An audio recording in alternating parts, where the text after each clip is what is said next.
చాలా లెవెల్ చూపిస్తాను మళ్ళీ బ్రేక్ఫాస్ట్ చేసినంత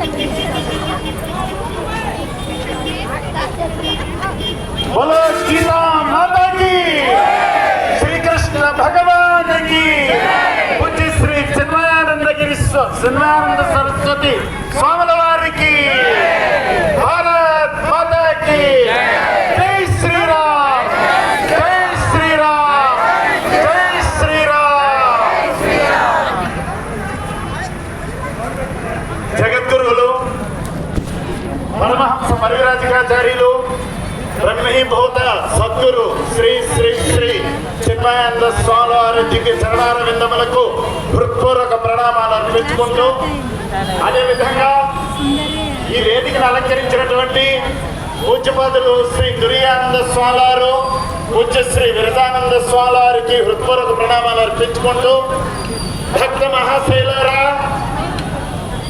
ధార్మిక బంధువులారా, హిందూ బంధువులారా, పూజ్య శ్రీ చిన్మయానంద స్వామి వారు ప్రపంచవ్యాప్తంగా 350 పైచిలకు ఆధ్యాత్మిక సంస్థల్ని స్థాపించారు. దాని ద్వారా గీతా ఉపనిషత్తుల యొక్క వైశిష్ట్యాన్ని మానవాళికి బోధించి మానవ జీవితంలో ఆనందాన్ని పంచిపెట్టారు. ఆధ్యాత్మికత దేనికి అంటే, రోడ్ల మీద పోతున్నారు చూడండి, ఎవరి పరుగులు వాళ్ళు తీస్తున్నారే, వారికి ఇదంతా అర్థం కావటం లేదు. అర్థం చేసుకోవాల్సిన అవసరం ఉంది. ఈ రోజు స్వాముల వారు 42 సంవత్సరాలు 44 సంవత్సరాలు అవిశ్రాంతంగా ప్రపంచ దేశాలందరికీ భగవద్గీతను బోధించారంటే, గీత చదువుకుంటేనే మన రాతలు మారుతాయి, లేకపోతే మన జీవితాలు ఇట్లా పరుగులు ఉరుకులతో అశాంతిగానే అలమటిస్తూ ఉంటాయి తప్ప జీవితంలో శాంతి అనేటువంటిది రాదు అనేటువంటి విషయాన్ని, ఆ సందేశాన్ని అందించడానికే స్వాముల వారు తమ యొక్క జీవితాన్ని ఈ ప్రపంచానికి అంకితం చేశారు. అందువల్ల ఏంటంటే, ఈ గీత దేనికి ఉపయోగపడుతుంది అనేటువంటి విషయానికి వచ్చినప్పుడు, గీతలో ఒక సందేశం ఉంది, భగవద్గీతలో గొప్ప సందేశం ఉంది. ఆ సందేశం ఏమిటంటే, ఏ నాటికైనా ప్రపంచ శాంతిని సాధించాలనుకుంటే, ప్రపంచ దేశాల్లో ఈ యుద్ధాలన్నీ ఆగాలి అనుకుంటే, ప్రపంచ దేశాల్లో శాంతి నెలకొనాలి అంటే భగవద్గీత సందేశము ద్వారా మాత్రమే సాధ్యమవుతుందో తప్ప ఇతరమైనటువంటి ఏ మతముల ద్వారా సాధ్యము కాదు అనేటువంటి విషయాన్ని శ్రీకృష్ణ పరమాత్మ భగవద్గీతలో బోధించాడు. ఈ విషయం మనందరికీ తెలుస్తుంది. భగవద్గీత నిజంగా ఈ విషయాన్ని చెప్తుందా? శాంతిని బోధిస్తుందా? ప్రపంచ శాంతికి నాంది ప్రస్తావన చేస్తుందా అనేటువంటి విషయానికి వస్తే, మీకు కొన్ని విషయాలు ఇక్కడ ప్రస్తావించవలసినటువంటి అవసరం ఉంది. మనకి బైబిల్ ఉంది, ఈ ప్రపంచ దేశంలో ఎన్నో చోట్ల ఖురాన్ ఉంది, దాన్ని ఫాలో అయ్యేవారు ఎంతో మంది ఉన్నారు. బైబిల్లో ఒక్క మాట చెప్పబడుతుంది, ఖురాన్లో ఒక్క మాట చెప్పబడుతుంది. అక్కడ ఏమి చెప్పబడుతుందో మనం తెలుసుకోవాల్సినటువంటి అవసరం కూడా మనకుంది. ఎందుకంటే ఖురాన్లో చెప్పబడుతుంది, మనవారిని ప్రేమించు అనే మాట ఖురాన్లో ఉంది. బైబిల్లో మానవుల్ని ప్రేమించు అనే మాట బైబిల్లో ఉంది. మరి మన భగవద్గీతలో ఏముంది? ప్రపంచంలో ఉండేటువంటి ప్రతి ప్రాణిని ప్రేమించు అనేటువంటి విషయం మన భగవద్గీతలో ఉంది. అందువల్ల జీవ హింసకు వ్యతిరేకమైనటువంటిది హైందవ ధర్మం. అటువంటి సందర్భాలను కూడా మనం అర్థం చేసుకోవాల్సినటువంటి అవసరం ఉంది. భగవద్గీత మన ఇంటి బాధిలో శాంతిని ప్రస్తావిస్తూ ఉంది. తద్వారా ప్రపంచ శాంతిని స్థాపించడానికి అది అమోఘమైనటువంటి సందేశాన్ని ఇస్తుంది. భగవద్గీత 12వ అధ్యాయంలో భగవంతుడు చెప్తున్నాడు, అద్వేష్ట సర్వభూతానాం. ఈ సృష్టిలో ఓ మానవుడా ఏ ప్రాణిని హింసించవద్దు అని చెప్పింది మన భగవద్గీత.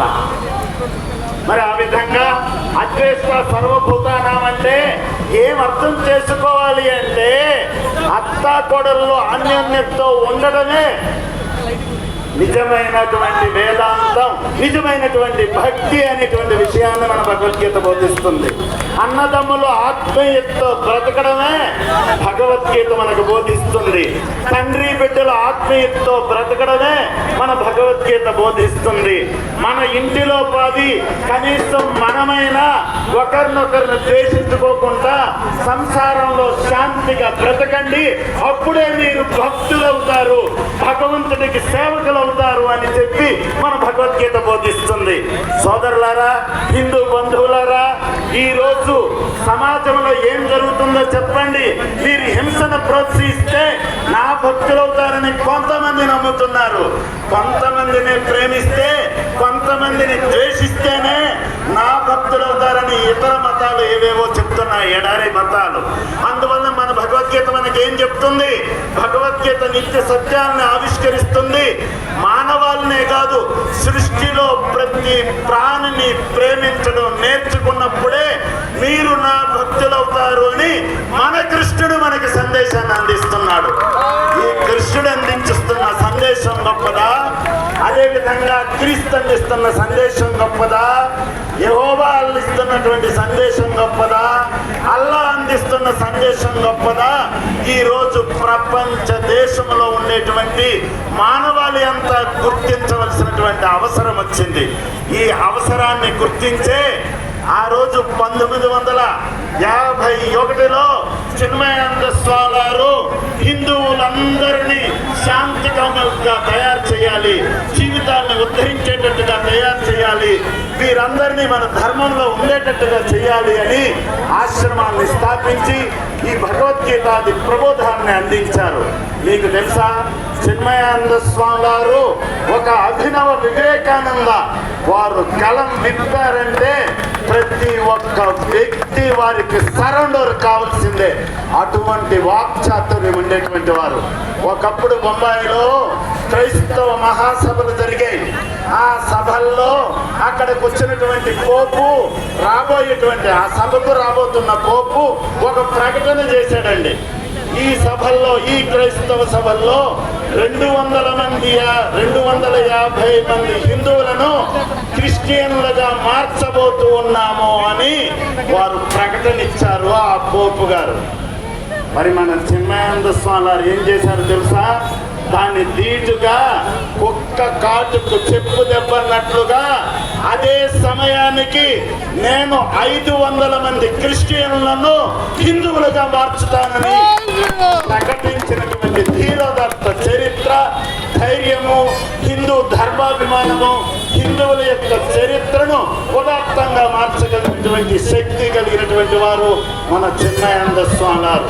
అందువల్ల హిందువులారా, హిందూ బంధువులారా, ఇతరులు ఎవరైనా కావచ్చు, మన మతం కాదు, మతం నుండి వచ్చింది కాదు, ఇది సాక్షాత్తు వేదవాణి. అటువంటి వేదవాణి చెప్తున్నటువంటి వేద సారమైనటువంటి భగవద్గీత దాంట్లో మన జీవిత సత్యాలు ఆవిష్కరింపబడినాయి. శాంతి కాముకులు మనం అందరం కూడా ఆ విధమైనటువంటి గొప్ప సందేశాన్ని ఇచ్చేటువంటి భగవద్గీతను ప్రతి ఒక్కరూ చేతిన పట్టాలి, ప్రతి ఒక్కరూ చదవాలి, దాని సందేశాన్ని నిజ జీవితంలో అలవర్చుకోవాలి. అటువంటి సదుద్దేశంతో స్వాముల వారు చిన్మయ మిషన్ స్థాపించారు. ఈరోజు 75 సంవత్సరాల అమృతోత్సవాన్ని అద్భుతంగా దేశవ్యాప్తంగా కొన్ని లక్షల మంది, కోట్ల మంది జనాలతో ఈ కార్యక్రమాన్ని నిర్వహించుకుంటూ ఉన్నారు. ఆ విధంగా చేసినటువంటి స్మరించుకుంటూ వారి యొక్క ఆశీస్సులు మనమందరం పొందాలని, గీతా మాత యొక్క, గీతా పితామహుడైనటువంటి శ్రీకృష్ణ పరమాత్మ యొక్క దివ్యాశీస్సులు మనందరికీ ఉండాలని కోరుకుంటూ విరమిస్తూ ఉన్నాం.